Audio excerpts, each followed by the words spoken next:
Halo lagi teman-teman, di video kali ini aku mau share ke kalian cara membuat kue Katerisala.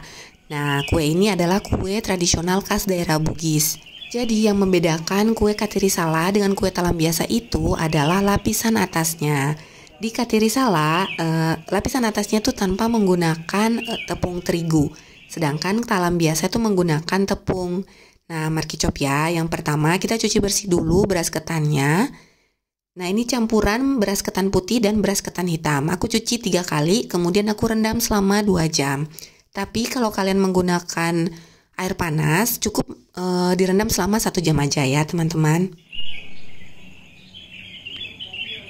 Setelah 2 jam, sekarang kita tiriskan beras ketannya, kemudian kita pindahkan pada wajan.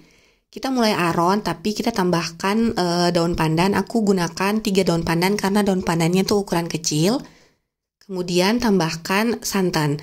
Santan yang digunakan ini adalah santan cair, bukan santan kental. Nah, sekarang kita nyalakan apinya, kita aron selama 15 menit. Nah, ini sambil diaduk-aduk ya teman-teman, takutnya di bawahnya tuh lengket, jadi kita aduk.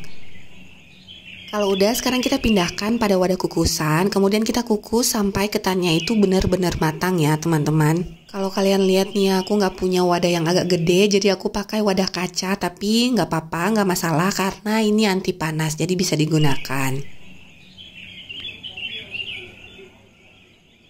Nah, sekarang ketannya udah masak, tapi tetap ya teman-teman, kita cek dulu. Kalau teksturnya itu udah nggak keras atau udah nggak banyak lagi, berarti udah siap kita pindahkan pada loyang. Nah, loyangnya ini udah aku olesi dengan minyak sayur, terus aku lapisi dengan daun pisang. Nah, kita masukkan semua ketannya ya teman-teman. Ini loyang yang aku gunakan itu ukuran 18x18. Tapi kalau ukuran 22x22 atau 24x24 juga bisa ya teman-teman. Nah, sekarang kita padatkan ketan. Dipastikan padat ya teman-teman agar pada saat kita tuang lapisan atasnya tuh nggak akan rembes ke bawah. Nah, tahap selanjutnya kita kukus ketan selama kurang lebih 20 menit. Nah, sambil menunggu ketannya matang, sekarang kita siapkan dulu bahan lapisan atas. Ada santan kental, kemudian telur, kemudian gula. Kita aduk dulu sampai tercampur rata. Nah, kalau udah tercampur rata, sekarang kita tambahkan pasta pandan, kemudian kita aduk lagi. Nah, tahap terakhir kita tambahkan sejumput garam. Nah, kita aduk lagi sampai semua adonannya tercampur rata, baru kita tuang ke dalam adonan ketan. Nah, jangan lupa disaring ya teman-teman.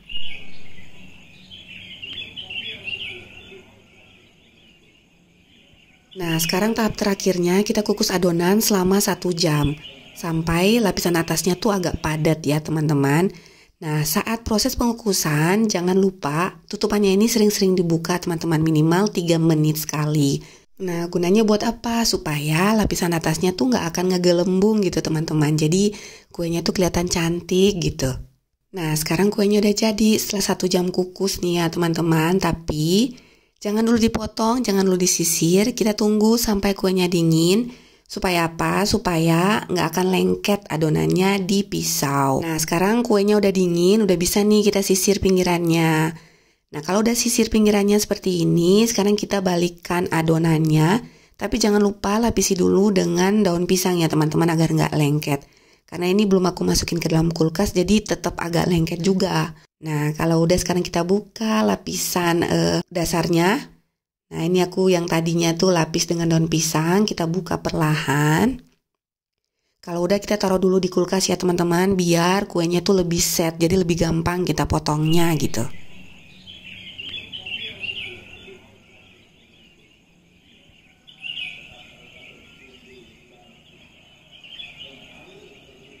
Oke teman-teman, kalau gitu sekian dulu video dari aku. Semoga video ini bermanfaat buat kalian yang mau coba, silakan.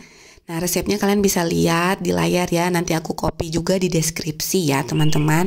Oke, makasih. Dadah.